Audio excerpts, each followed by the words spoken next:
Hello বন্ধুরা, আজকে আমি ছোট্ট একটা মিনি ব্লগ নিয়ে চলে এসেছি। লোকনাথ মন্দিরে পুজোর দিনের একটা ছোট্ট মিনি ব্লগ আমি দেখাচ্ছি।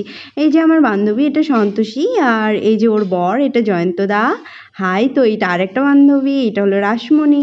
আর আমার সন্তোষীর সঙ্গে অনেক দিন পর দেখা, সেই ওর বিয়ে হয়ে গেছিলো, তারপরে একবার থেকে দুইবার দেখা হয়েছে, আবার দেখা হলো। আর এটা হলো সাগর, একে একটু বলছি যে হাই করে দাও। আর সাগর আজকে নতুন ফোন কিনেছে ওর গার্লফ্রেন্ডের জন্য। এই যে এখন সাগর ফটো তুলছে সবার। এই যে এখানে সন্তোষী, পার্বতী আর রাসমণি আছে। আর তারপরে ফটো তোলা হয়ে গেলে আমরা চলে যাব একদম সোজা খিচুড়ির লাইনে। লোকনাথ মন্দিরে এই খিচুড়িটার জন্যই আসা স্পেশালি।